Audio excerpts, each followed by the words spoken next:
Haddatsana Abdullah bin Maslama an Malik an Zinad dan dari Abi Hurairah anna Rasulullah sesungguhnya Rasulullah sallallahu alaihi wasallam mulai bersabda Rasul al malaikatu para malaikat itu usolli membacakan salat mendoakan ala ahadikum pada seorang di antara kalian semua madama fi musalla selagi orang tadi ada di musallanya malam yuhdis selagi belum hadas belum batal dari wudunya. Allahumma ighfir lahu ya Allah, semoga engkau ampuni orang ini. Allahumma arhamhu, wahai Allah, semoga engkau rahmati ya Allah.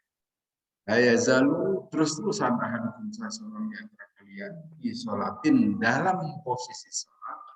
Madamati sholatu selagi sholat itu menahannya dari dia.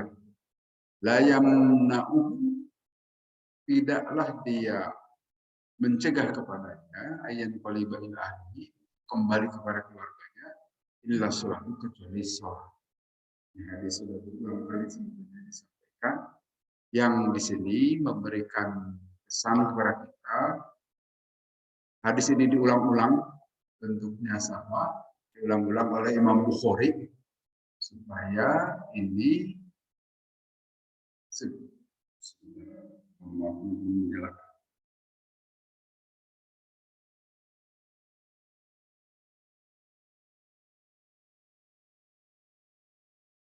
supaya makin kenal saja barangkali.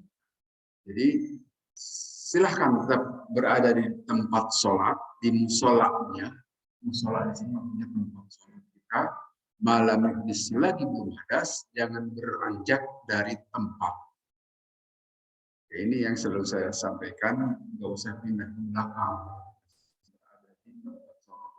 Tetaplah duduk di situ, nggak usah berpindah ke belakang. Ini hadis ala ahdikum, malaikat tetap akan membacakan sholawat, membacakan doa, madamati musola, selagi seseorang berada di musolanya. Malam yubdis selagi belum hadas juga akan terus dibacakan doa oleh malaikat. Allahumma ighfir lahu, Allahumma arhamhu. Kemudian juga seseorang tetap dalam posisi sholat selagi dia itu dalam sholat. Bahkan nanti hadis yang lain itu yang tadi sholat selagi dia menunggu sholat, seperti toharoh seperti yang sudah dijelaskan. Jadi tetap dalam posisi sholat. Saya kira itu keutamaan dari apa yang sudah disampaikan oleh sejumlah hadis Nabi SAW. Karena murabil hadas farji yang disebut hadas di atas tadi itu batal farji, batal dari sholatnya karena salah satu yang menyebabkan kebatalan tersebut bisa saja berupa batal wudhu tadi. Kemudian hadis berikutnya haddatsana Muhammad bin Bashar qala berkata Muhammad bin Bashar haddatsana Yahya an Abdullah dan seterusnya dari Abi Hurairah juga. Anin Nabi dari Nabi sallallahu alaihi wasallam. Qala bersabda Nabi, sab'atun ada 7 kelompok manusia yudhilluhum yang akan menaungi terhadap 7 kelompok tadi. Siapa Allah bidhillihi di dalam naungan Allah yang la dhilla pada hari yang tidak ada naungan illa dhilluhu kecuali hanya naungan Allah. Yang pertama adalah imamun adilu, imam yang adil, pemimpin yang adil. Kemudian yang keduanya wasyabun nasyabi ibadati rabbi. Pemuda yang hidupnya itu dipakai di dalam ibadah kepada Tuhannya. Nah, pemuda. Rajulun yang ketiganya seseorang laki-laki qalbuhu yang hatinya itu rajulun terpaut bil masajid terhadap masjid-masjid. Kemudian yang keempatnya warajulani 2 orang laki-laki haba yang saling mencintai, menyukai, bukan LGBT, bukan ke sana ya. Billahi dalam mencintai Allah, ijtama'a pada saat dia berkumpul alaihi terhadap cinta terhadap Allah tepat rokok dan pada saat dia berpisah alaihi karena Allah juga. Yang keempat, yang kelima, orajulun, seseorang, tolabathu imra'atun, seorang laki-laki yang telah mencarinya kepada orang tadi, imra'atun, seorang perempuan, data mansibin, yaitu perempuan yang mempunyai kedudukan, status sosial yang baik, wajamalin dan juga kecantikan, untuk melakukan perzinahan, gitu. Pakola, kemudian si laki-laki tadi itu menjawab, ini saya takut kepada Allah. Itu yang keenam, kelima. Kemudian yang keenam, orajulun, yang keenamnya seseorang tasodakoh yang bersedekah. Akhfa, dia menyembunyikan sedekahnya itu, atala ta'alama, sehingga tidak tahu shimalu, tangan kirinya, matuntiku yaminu, apa yang tangan kanannya infakkan. Itu yang keenam. Yang ketujuh, warajulun, dan seseorang zakarullah, yang dikir kepada Allah khalian, dalam keadaan sepi, fafadat, maka mengucurlah ainahu, kedua air matanya. Itu 7 golongan yang Allah akan beri naungan pada hari tidak ada naungan kecuali hanya naungan Allah. Artinya pada hari kiamat. 7 golongan itu kita jelaskan di sini. Yang pertama, al-imamul adil, imam yang adil, pemimpin yang adil. Kayak di sini ada penjelasannya. Apa yang maksud dengan imam adil itu? Al-imamul adil itu adalah, yaitu fa'ilun minal adli, ismu fa'ilin, isim fa'il dari adil. Adil, imam yang adil. Adil itu nanti diterjemahkan siapa orang yang menyimpan sesuatu pada tempatnya, proporsional. Itu sikap-sikap adil. Seseorang menyimpan sesuatu pada tempatnya, itu disebut adil. Wa dzakara Ibnu Abdul Bar anna ba'dha ruwati an Malik rawahu bilabdin al-adlu, adil, imam al-adil. Wal muradu bihi, yang dimaksud di sini imam adil itu adalah sahibul wilayah al-hukma, seseorang yang mempunyai pengaruh yang cukup besar di dalam kehidupan kemasyarakatan. Dia bertindak demikian adil, mana yang harus didahulukan, mana dikemudiankan, dan mana yang harus memperoleh santunan, mana yang tidak, dan macam-macam. Proporsional. Kullu man waliya syai'an min umuril muslimin fa'adila bihi. Nah, yang maksud itu setiap orang yang memegang urusan dalam setiap urusan kaum muslimin, dia bertindak adil, itulah yang dimaksud imam adil. Nomor 1, imam adil itu, pemimpin yang adil itu akan memperoleh naungan dari Allah pada hari tidak ada naungan kecuali hanya naungan Allah. Kemudian dia itu bertindak ya'dilu fi hukmihim, dalam hukum wahlihim, dan di dalam keluarga, wa mawallau, dan apapun yang perlu dia urus, bertindak adil. Alladzi yatba'u amradhi wa kulli syai'in bi mawdihi. Dia mengikuti urusan-urusan perintah-perintah Allah bi kulli syai'in bi mawdihi, dengan cara menempatkan sesuatu pada tempatnya. Itu yang dimaksud dengan adil tadi. Imam yang adil. Syabun adalah pemuda. Syabun liqauli mu'adhannatan qalban hawa. Ia mampu menundukkan, pemuda yang seperti ini menundukkan hawa nafsu dalam rangka mengabdi kepada Allah, tidak kepada yang lainnya.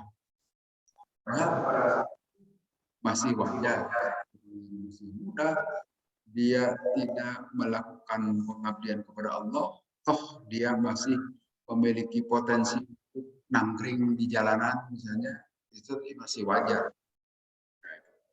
Untuk malak di sana di sini juga masih wajar, barangkali ya, masih wajar. Untuk melakukan apa-apa masih sesuatu yang wajar dilakukan seorang pemuda, main motor dan sebagainya. Tapi di sini syabun yang kehidupannya itu dalam rangka, tentu yang maksud bukan sehari-hari terus-terus ada di masjid, tetapi dia menjadikan masjid sebagai tempat untuk bermuara dalam keseharian. Pada saat dia harus sholat, maka dia ke masjid dan sebagainya. Fi ibadati Rabbi, dalam ibadah kepada Tuhan. Jadi tidak banyak. Tidak di kita juga paling hanya satu. Ada memang yang seperti itu, tapi sedikit biasanya. Kalau orang tua yang rajin ibadah, wajar, mau apa lagi. Nongkrong di jalan juga kurang laku. Mau malak di pasar juga tidak bisa memberikan keuntungan besar, apa kelebihannya. Jadi anak muda yang mendedikasikan hidupnya di dalam taat patuh kepada aturan Allah itu memiliki nilai yang sangat tinggi. Karena tadi dia masih memiliki kemampuan untuk melakukan apapun di luaran dan wajar. Kemudian yang ketiganya, rojulun, seseorang melakukan fil masjid yang hatinya itu terpaut di dalam urusan masjid. Terpaut di dalam urusan masjid untuk annahu minat ta'liq karena ya syabahu bisyai. Itu dia itu memiliki keterpautan ke masjid, artinya pada saat dia harus melakukan sholat di masjid, untuk melakukan pengajian juga di masjid, untuk apapun punya perhatian yang baik ke masjid. Masjid kotor jadi perhatian, paling tidak dia menyampaikan kepada pengurus, mohon masjid yang kotor itu dibersihkan. Atau kalau dia sebagai pengurus ya menjadi pengurusnya juga untuk membersihkan. Karena jasa kharijan, walaupun dia itu di luar masjid, tapi dia itu memiliki perhatian. Ini akan memperoleh perlindungan dari Allah pada hari yang tidak ada perlindungan kecuali perlindungan Allah. Ini yang ketiga, wa'allakun fil masjid, yang hatinya terpaut ke masjid. Karena itulah ini salah satu sebab mengapa seorang muslim itu tidak mungkin terpisahkan dari masjid. Ini adalah rumah kedua muslim. Dimanapun kita berada, masjid itu menjadi rumah kedua kita. Tidak boleh terpisah. Kemudian berikutnya adalah orang yang akan memperoleh perlindungan Allah pada hari tidak ada perlindungan kecuali perlindungan Allah itu dua orang manusia. Laki-laki di sini digambarkan dalam hadis atau dalam kenyataan bisa juga suami istri. Saling mencintai itu isytirokan fi jinsil mahabbah.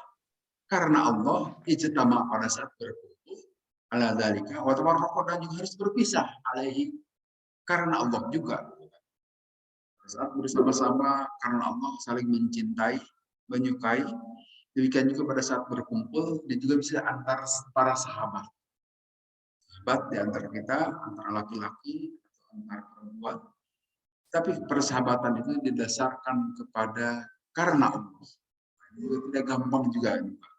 Yang seperti ini butuh tenaga besar. Ia bersahabat karena Allah pada saat bersama-sama ataupun pada saat berpisah. Pada saat bersama-sama wajar. Acara pernikahan bisa ada resepsinya. Tapi pada saat ada acara perceraian tidak pernah resepsi. Allah berdasarkan ini. Watawarruqu alaihi dan pada saat berpisah. Jadi bercerai juga bisa karena Allah. Walaupun agak jarang, sulit bercerai karena Allah. Tapi mungkin bisa terjadi.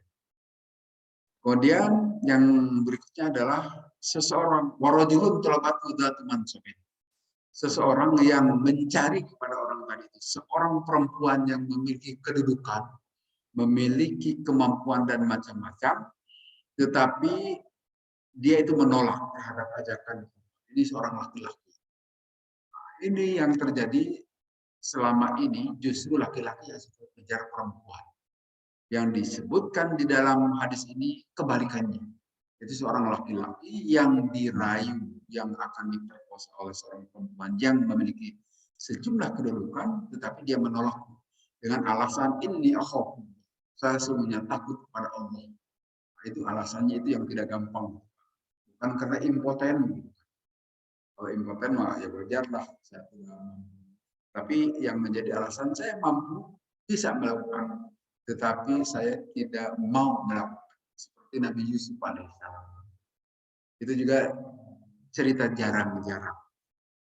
Yang ada justru pihak laki-laki yang suka ngejar-ngejar perempuan. Kemudian ini akhofu, saya takut kepada Allah. Nah, kemudian yang berikutnya adalah tasaddaqu. Seseorang yang bersedekah mengeluarkan harta bendanya, dia mengeluarkan tangan kanannya sampai tangan kirinya tidak tahu. Tangan kirinya dimasukkan ke sini ke saku, misalnya seperti tangan kanannya tidak tahu, bisa jadi iya. Saat dia memberi sesuatu, tangan kirinya disembunyikan. Tapi itu adalah bahasa kiasan. Itu adalah salah satu gaya bahasa untuk menyatakan demikian ikhlas tulusnya karena Allah saja. Walaupun bisa saja tangan kirinya tidak perlu dibentang, tapi bisa jadi harus menyaksikan juga, kan harus ditanda tangan misalnya. Dilakukan penanda tangan, ya kalau ini mau disembunyikan boleh, tapi tidak pun tidak masalah. Artinya bisa saja seseorang itu menyembunyikan tangan kirinya dari tangan kanannya, tetapi yang penting paling utama adalah ketulusan pada saat dia melakukan sedekah. Hanya karena Allah. Kemudian yang terakhir yang akan memperoleh Allah itu adalah kholia. Seseorang itu dzikir kepada Allah dalam keadaan sunyi, dalam keadaan tidak memperoleh pujian dan apapun gitu ya. Dalam keadaan kholia, dalam keadaan bisa jadi sendiri, tapi bisa juga di dalam kerumunan banyak, hanya pada saat itu dia zikir sampai sampai kedua air matanya.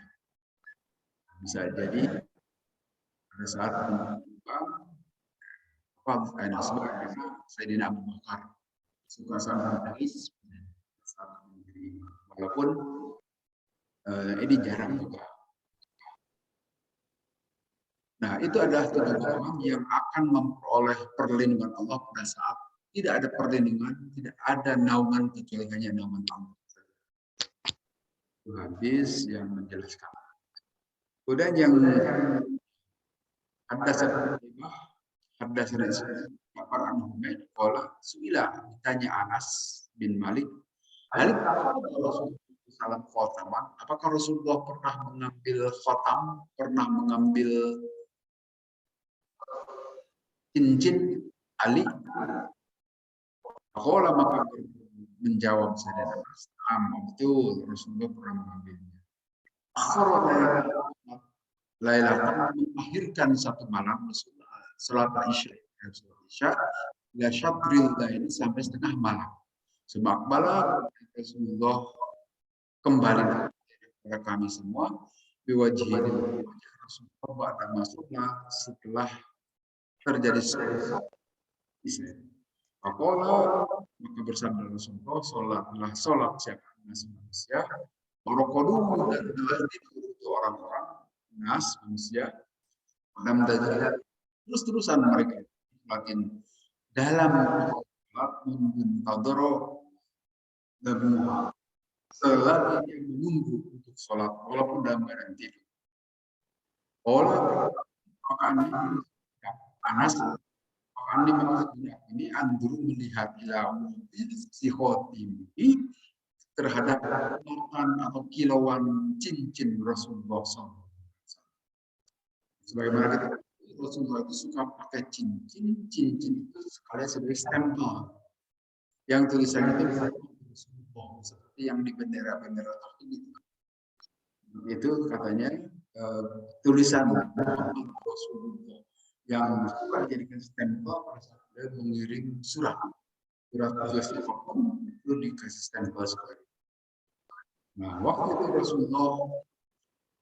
Rasulullah mengakhirkan sholat Isya sampai kalau sholat memang silahkan diboleh sholat malam. Tidak apa. Kalau saya tidak melakukan sholat Isya berjamaah sampai setengah malam itu boleh juga. Apa yang dilakukan oleh Rasulullah. Kemudian Rasulullah menghadap kepada kami, kemudian orang itu walaupun tidur tetap diniatkan di sini. Walaupun tetap dia di dalam salat untuk fadoro, namun selagi dia menunggu terhadap salat dan kemudian man guna ila masjid man roh. Bab bercerita tentang keutamaan orang yang berjalan ke masjid pergi maupun pulang. Ini keutamaan lagi bagi kita. Haddatsana dan Abi Hurairah sama. Wala bersabda, man siapa orang yang berjalan orang itu pagi hari ila masjid waroha dan berjalan sore hari, ada Allah menjanjikanlah kepada orang tadi nazalahu tempat tinggalnya itu menjannah di surga. Ulama setiap dia pergi pulang. Nah, tentu yang dimaksud salat bukan untuk lain.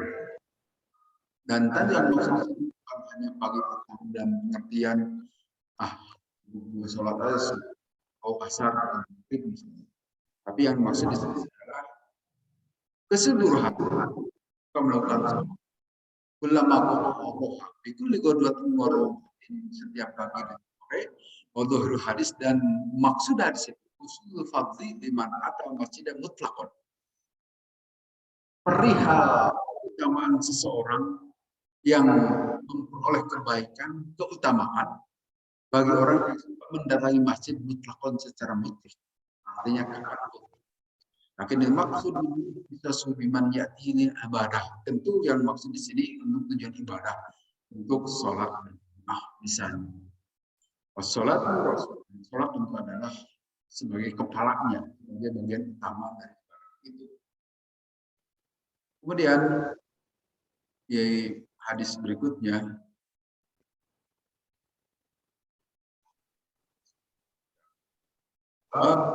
Kimat surat bisalatin illa maktubah. Apabila didirikan sholat, pola sholat illa maktubah. Apabila dikumandangkan qomat maksudnya, tidak boleh melakukan sholat kecuali sholat yang akan didirikan itu. Itu sholat fardu.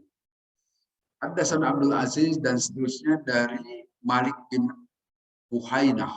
Kalau berkata Malik bin Buhainah, Marro telah lewat Nabi SAW dirojulin terhadap seseorang. Qala kemudian berkata lagi, itu rawi hadis, haddatsana Abdurrahman wal haddatsana dan seterusnya dari Malik bin Buhainah. Anna Rasulullah SAW melihat Rasul itu rajulan terhadap seorang laki-laki. Waqad uqimat sungguh telah dibacakan qomat as-salat untuk salat. Yusolli dia itu sholat rakaat ini 2 rakaat. Lamban soropa pada saat selesai Rasulullah SAW saat berkerumun kepada Rasulullah nas manusia. Maka lahu dan berkata kepada manusia itu Rasulullah as-subha arba'an, apakah dia ini sudah sholat 4 rakaat? As-subha arba'an, apakah dia sudah sholat 4 rakaat? Si laki-laki tadi. Jadi hadis ini menjelaskan apabila sudah dikumandangkan qomat termasuk sholat sunnah. Ada orang yang belum melakukan sholat sunnah, berhenti saja, ikut sholat berjamaah sunnah. Tidak usah ikut sholat sunnahnya. Walaupun mau nanti sholat sunnahnya, lakukan setelah subuh. Kalau sangat ingin melakukan sholat. Karena sebagaimana kita ketahui, Rasulullah mengatakan sholat sunnah subuh itu lebih baik daripada dunia dan seisinya. Memang akhirnya orang ingin melakukan sholat qobla subuh. Tapi bisa jadi pada saat qobla subuh itu sudah dikumandangkan iqamah, sudah ikut sholat subuh. Karena kata Rasulullah, nanti orang ini sudah sholat subuh 4 rakaat nih, nyambung. Itu artinya teguran Rasul kepada orang yang tetap memaksakan sholat sunnah sebelum subuh dan kemudian ikut sholat subuh. Ini penjelasan dari hadis. Ini penjelasan yang sama.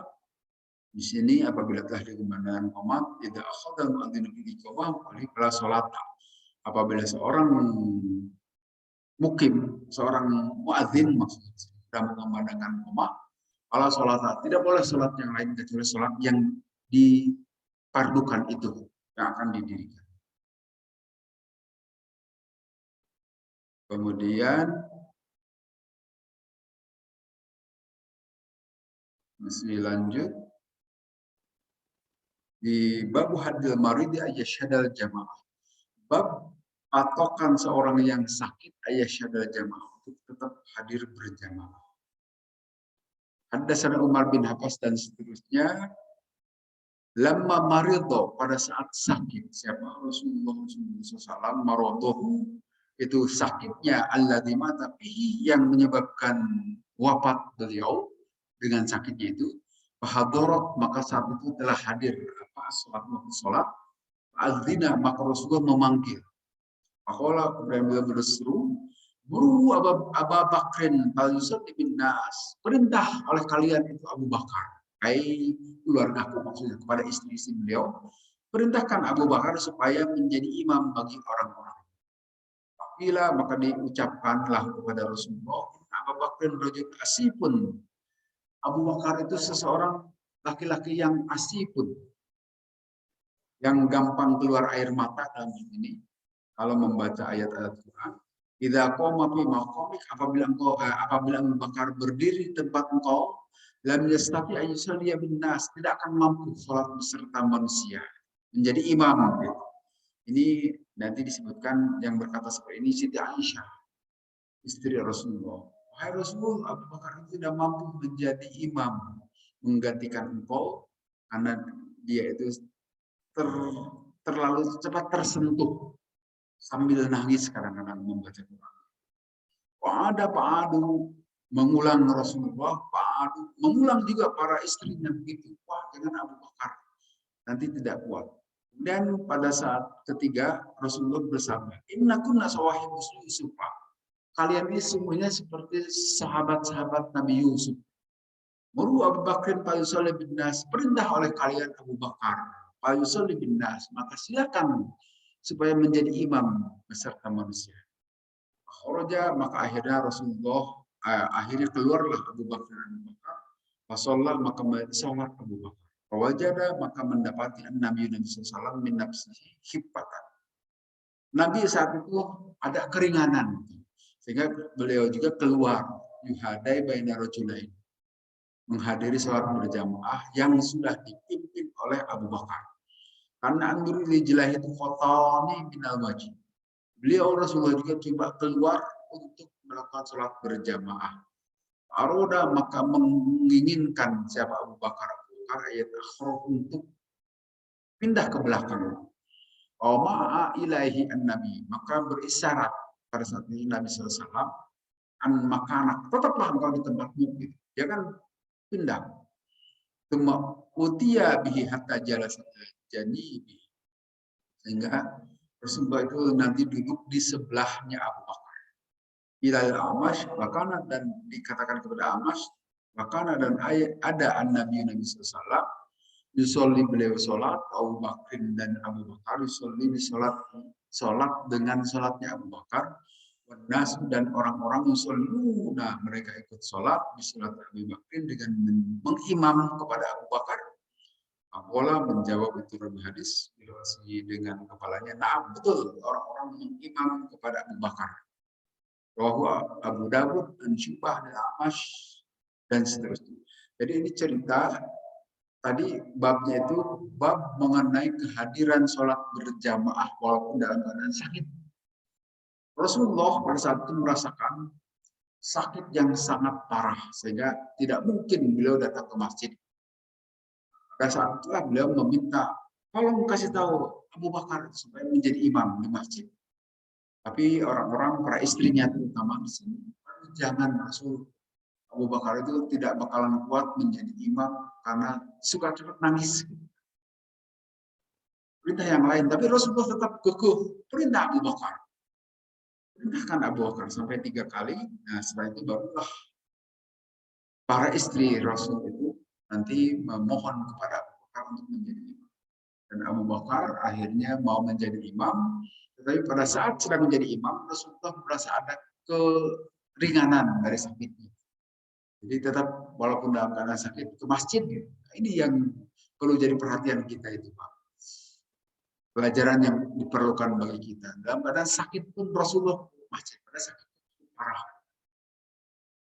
Saat itu Rasulullah tetap ke masjid untuk sholat berjamaah.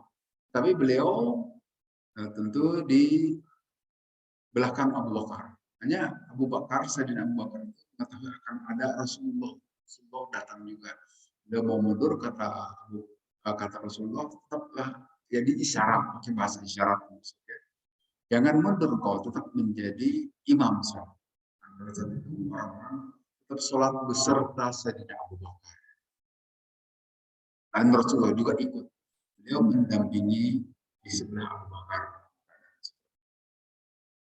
Kemudian di hadis berikut sama juga di sini, lama sakulan Nabi pada saat berat Nabi SAW wastadda dan makin payah saja wajah sakit beliau, istadzana memohon izin Rasulullah azwajahu kepada para istri Rasul ay marridha supaya untuk bisa tinggal Rasulullah dalam keadaan sakitnya di bait ini rumahku.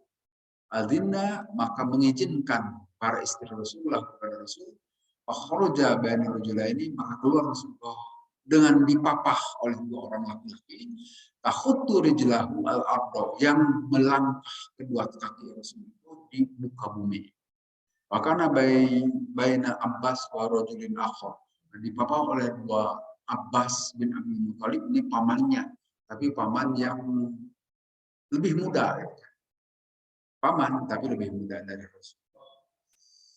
Kemudian siapa laki-laki yang satunya lagi nanti di hadis di bawah disebutkan itu ada Ali bin Abi Thalib. Pada saat itu ini menceritakan juga Rasulullah pada sakit parah, tapi beliau tetap ingin ke masjid melakukan sholat sehingga dipapah tidak bisa jalan sendiri oleh Abbas bin Abdul Thalib dan Ali bin Abi Thalib. Seperti itu Rasulullah. Saya bukan Rasulullah, ya udah. Itu mah tidak ada keutamaan kita mendekati Rasul. Usahakan tetap ke masjid seperti yang dilakukan oleh beberapa teman kita juga di sini. Dalam keadaan sakit tetap ke masjid. Usahakan selagi masih bisa. Kecuali kalau sudah tidak bisa, tidak mungkin berjalan lagi ke masjid, silakan di rumah saja. Kalau selama masih bisa, usahakan ke masjid. Jangan sampai tidak. Karena begitulah contoh Rasulullah. Dan banyak hadis yang lain yang memberikan isyarat perihal keharusan sholat berjamaah di masjid. Kemudian tadi ada Sawahibu Yusuf sebagai sahabat-sahabat Yusuf.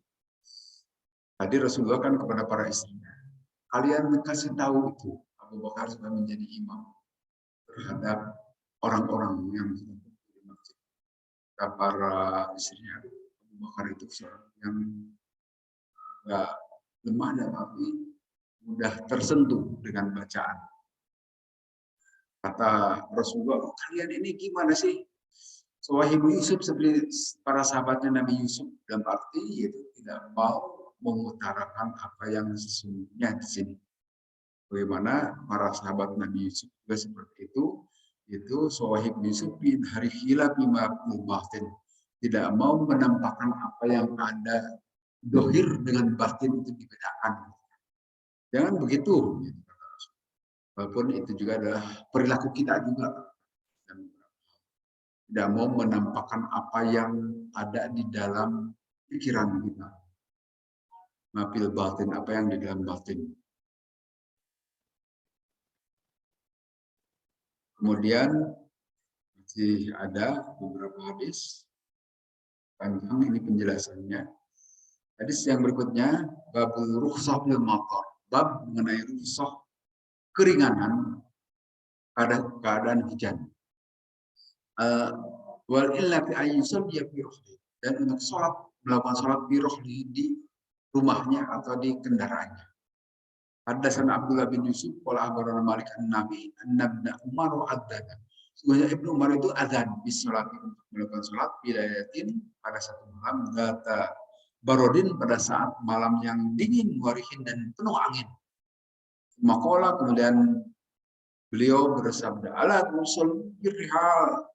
Ingatlah, silakan sholat kalian di dalam tempat-tempat kalian, berrihal di tempat kendaraan-kendaraan kalian. Makola, kemudian berkata Abdullah bin Umar, Inna Rasulullah semuanya Rasulullah SAW, karena ada Rasul yang memerintahkan Rasul al-Mu'adzina terhadap muadzin, idza kana lailatu dzatu barodin, pada malam yang sangat dingin dan ada hujan, yaqulu wala usallu birrihal, silakan kalian sholat di rumah masing-masing. Jadi dalam hal ini memang sholat berjamaah utamanya di masjid. Tetapi dalam keadaan-keadaan tertentu Rasulullah memerintahkan silakan sholat di rumah masing-masing, di kendaraan masing-masing saat ada di perjalanan. Karena keadaan tadi diceritakan sangat dingin dan penuh angin, rihin.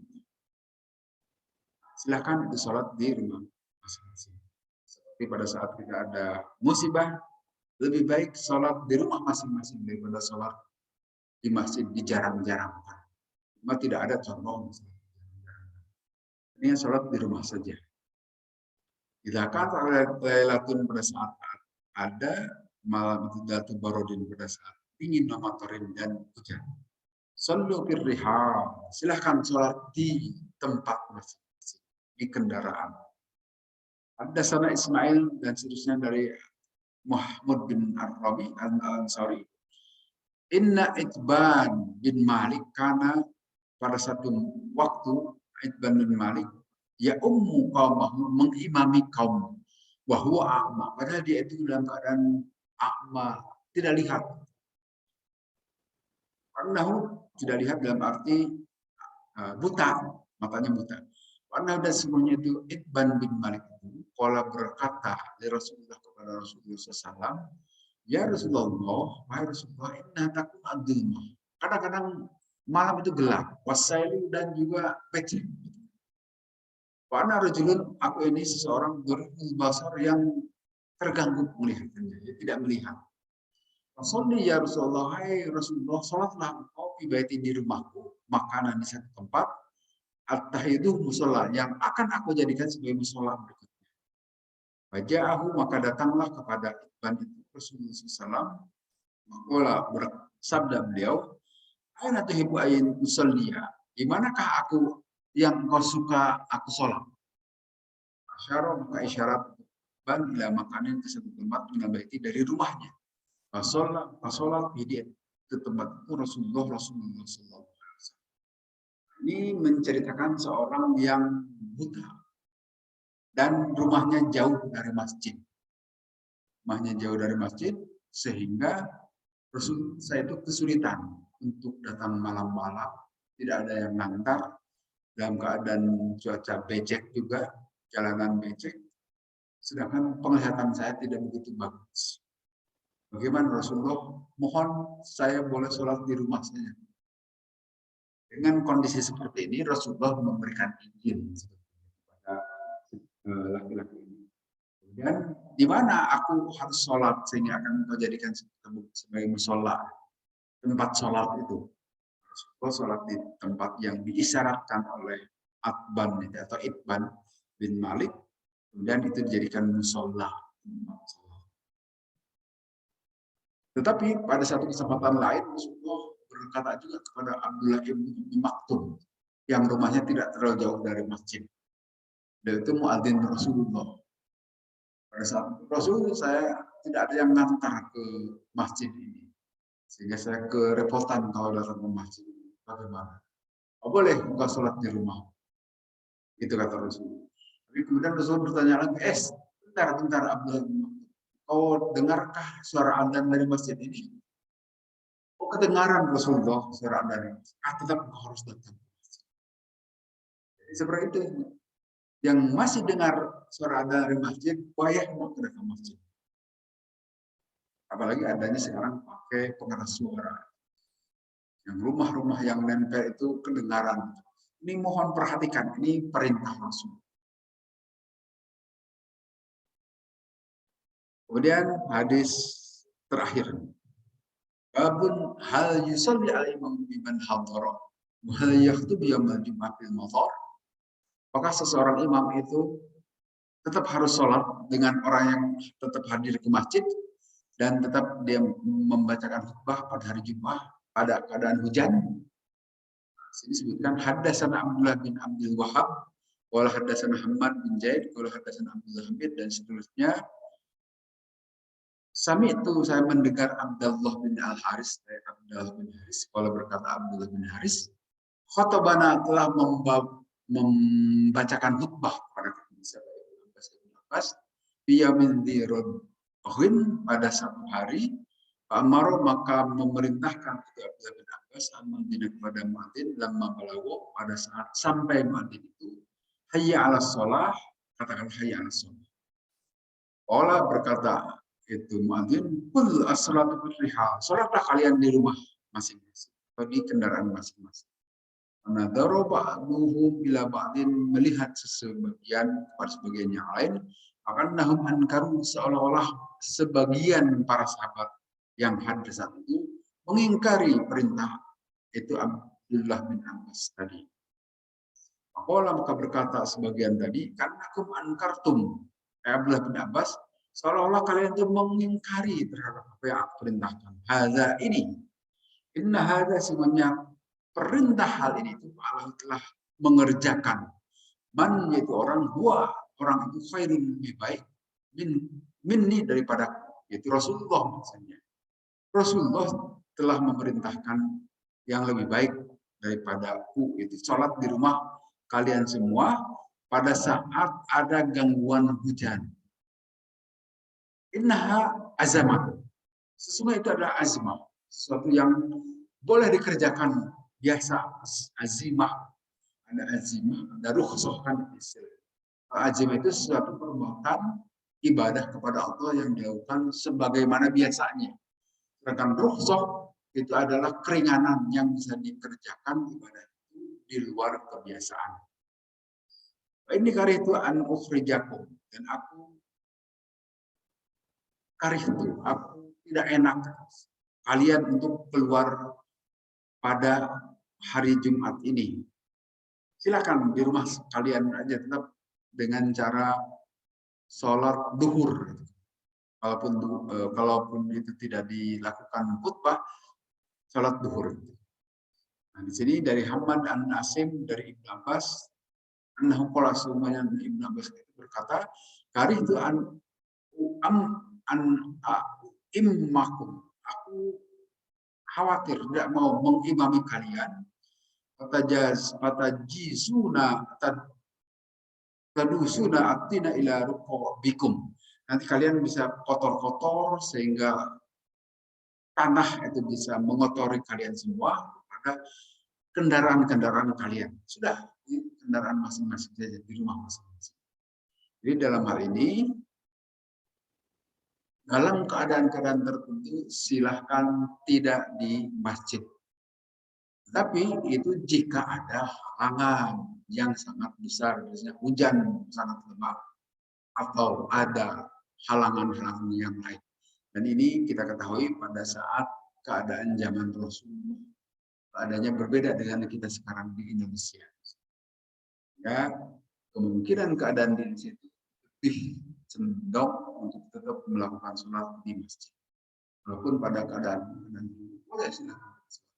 Bagaimana pada saat saya dulu di Amerika itu pernah di sana masjid itu jarang kan di kota Sacramento, di Claremont, maaf, di Claremont dekat Los Angeles.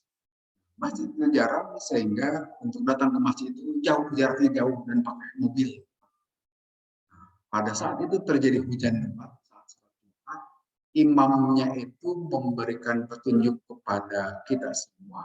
Silahkan nanti kalian sholat asar kita sekarang jamaah saja. Sehingga nanti tidak perlu sholat asar. Dalam keadaan hujan lebat. Kita semua ikut sholat asar saja. Jamaah dengan sholat Jumat. Sehingga tidak perlu datang lagi ke masjid untuk melakukan sholat. Walaupun sholat ini bisa juga dilakukan di rumah. Tapi sudah dilakukan jamaah di masjid, sudah tidak perlu lagi Nah, artinya dalam kondisi-kondisi seperti itu mungkin memungkinkan. Tapi untuk kondisi di Indonesia, masjid kan dekat. Dan tidak menjadi persoalan besar walaupun ada hujan yang sangat lebat ataupun ada musibah. Kecuali musibah yang sangat besar. Karena seperti COVID, lebih baik di rumah saja daripada datang ke masjid. Kemudian di masjid juga sholat menggunakan aturan yang tidak ada aturannya dalam ajaran Islam. Dengan di rumah saja. Saya kira itu untuk bahasan kali ini barangkali cukup. Subhanallah.